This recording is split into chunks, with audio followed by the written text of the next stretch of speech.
कभी बुलडोजर चलाने वाली तो कभी अपराधियों की ईंट से ईंट बचाने वाली सीएम योगी का लेडी सिंघम जब डंडे लेकर बाहर निकलती है तब अपराधी थर्रा उठते हैं। वो माफियाओं से लड़ने के लिए अकेला ही निकल पड़ती है। सीएम योगी की तो छोड़िए, पीएम मोदी भी करते हैं सलाम। खुद अकेले ही तूफान बनकर निकलने वाली ईसा दुहन के नाम से ही गुंडे माफियाओं के पैंट गीले हो जाते हैं। चंदौली से लेकर लखनऊ तक तहलका मचाने वाली जिस इलाके में ईसा दुहन जाती है वहाँ 10 किलोमीटर दूर तक गुंडा माफिया लुटेरे नजर नहीं आते। कब कहाँ किस वक्त रेड डाल दे, इन्हें किसी काफिले की जरूरत नहीं होती। खुद अकेले ही तूफान बनकर निकल जाती है। कहते हैं कि ईसा दुहन के ऑफिस में जाने वाला शख्स 1000 बार खुद से पूछता है कि अंदर जाना है या नहीं, क्योंकि गलती करने वालों की ऐसी सजा मिलती है जिसे जिंदगी भर नहीं भूल पाता। सीएम योगी का ये लेडी ऑफिसर एक बार फिर ऐसा काम कर दिया है जिसे देखकर पीएम योगी भी मुरीद बन गए हैं। इस लेडी सिंघम ने पूरे लखनऊ में हड़कंप मचाया हुआ है। इस खबर को सुनते ही सीएम योगी तालियां बजाने लगे और कहे कि मुझे तो ऐसे ही लेडी की तलाश थी। ईसा दुहन ने ईंट उठाकर ऐसा क्यों कहा कि किसी को भी नहीं छोड़ूंगी,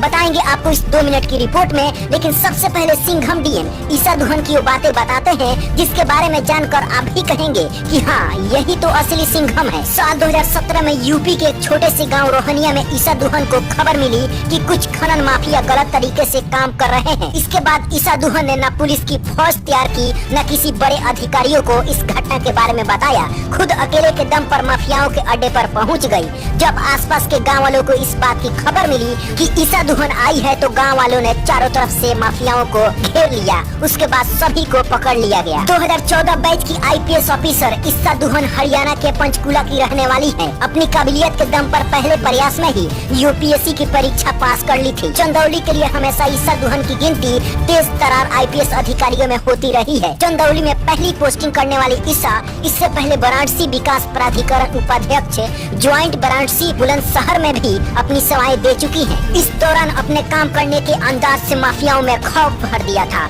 माफियाओं को लगने लगा था कि जब तक ईसा दुहन उस एरिया में रहेंगी तब तक कोई भी गलत काम करना यमराज से लड़ने के बराबर है। और यही कारण है कि आसपास के माफियाओं की बोलती बंद हो गई थी। ईसा के नाम से ही थर थर कांपने लगे थे अपराधी। आप इस बात का इसी से अंदाजा लगा सकते हैं कि जब ईसा के दफ्तर में एक आदमी पान खाकर घुस गया था तब ईसा ने उसे 500 रुपए का जुर्माना लगाया था। वाराणसी में ईसा दुहन को लेडी सिंघम के नाम से जानते हैं। ईसा दुहन की जहां पर भी पोस्टिंग होती है वह एक बूढ़े सपने की तरह गलत काम करने वालों के जहन में गूंजती रहती है। यूपी के कई जगहों पर अवैध निर्माणों पर बुलडोजर भी चलवा चुकी है। कुछ लोग कहते हैं कि ईसा खुद सीएम योगी को फॉलो करती है और उन्हें अपराधियों पर बुलडोजर चलाने में खूब मजा आता है। ईसा उन खास ऑफिसर में शामिल है जो योगी के टॉप लिस्ट में शामिल है। जो आप इस तस्वीर को देख रहे हैं यह तस्वीर चंदौली के फिरोजपुर गांव की है जहां आईडीए बिल्डिंग को बनाया जा रहा था। लेकिन इस बिल्डिंग में लगने वाले सामान बहुत घटिया किस्म का था। जब इसकी जानकारी डीएम ईसा को मिली तो खुद पहुंच गई और हाथों में ईंट उठाकर गुणवत्ता का पता लगाया और तुरंत काम रोकने का फरमान सुना दिया। और इसके साथ जो ऐलान किया